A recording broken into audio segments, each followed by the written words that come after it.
Добрый день, жители и гости села Выльгород. Сегодня, в день 76-летия Великой Победы, мы хотим вспомнить тех, кто ковал победу на полях сражения в Великую Отечественную войну. Сейчас мы находимся на юбилейной площади села Выльгород у мемориала памяти павших в Великой Отечественной войне.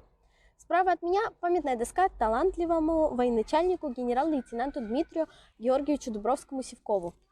Судьбе уроженца Коми края посвящена книга ученого-геолога Галины Марковой, которая приходится двоюродной племянницей генералу. Дмитрий Георгиевич родился в большой крестьянской семье 8 февраля 1904 года в деревне Граддер. Сегодня эта деревня входит в состав сельского поселения Шошка Сыктывдинского района Республики Коми. Дмитрий по крещению, или Митрий, так звали его в деревне, был четвертым ребенком в семье Егора Ивановича Сивкова. Как и многие дети того времени, Дмитрий рано начал работать. После окончания церковно-приходской школы в 1914 году в возрасте 10 лет он идет на заработки в Уссурийск, нанимается работать в пекарню, затем на склад, купцу-предпринимателю Кузьбожеву. Через 3 года возвращается в родную деревню и до конца 1919 года батрачит у местных кулаков. Когда и при каких условиях Сивков поменял свою родовую фамилию на Дубровский?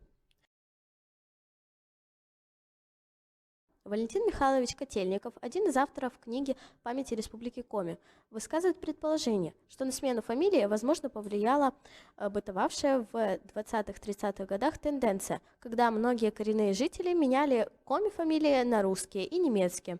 Так появились Пушкин, Чайковский, Гук, Ген и другие. Такое же объяснение давал и мой отец Александр Степанович Сивков. По мнению краеведа Марии Ельцевой, поводом для такой замены служили либо кажущаяся неблагозвучность своей фамилии, либо желание иметь фамилию известных политических и литературных персонажей. В 1921 году в возрасте 17 лет Дмитрий добровольно вступает в Красную армию, где впоследствии служит 35 лет. Из них более 8 лет на Дальнем Востоке.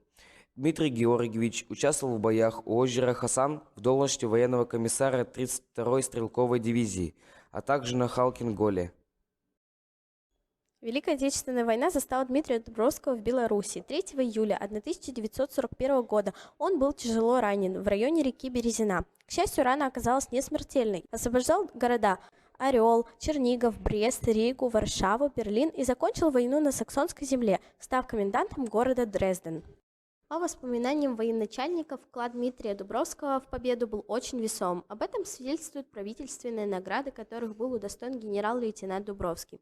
Он был награжден орденами Ленина, орденами Боевого Красного Знамени, орденом Суворова второй степени, орденом Богдана Хмельницкого первой степени, многими медалями, а также знаками отличия Польши и ГДР. В июле 1952 года Дмитрий Дубровский навестил своих родственников, приезжал на пару дней в Сыктывкар и в родную деревню Граддер.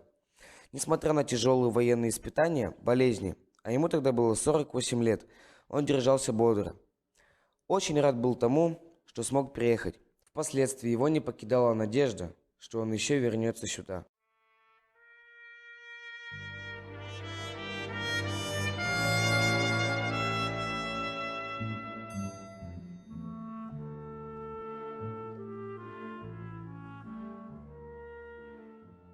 Республика Коми по праву может гордиться своим знатным земляком.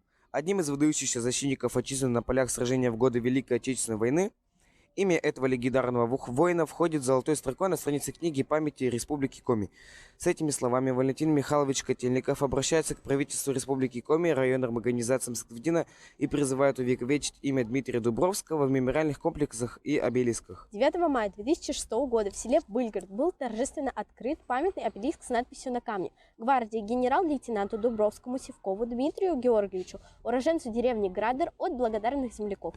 Осенью 2020 года, в год 75-летия Победы, мемориал памяти павших в Великой Отечественной войне был обновлен, в том числе и мемориальная плита Дмитрию Дубровскому. Сегодня мы хотим возложить цветы в дань памяти славному герою земли Сыктывдинской, генерал-лейтенанту Дмитрию Георгиевичу Дубровскому. Мы помним, мы гордимся.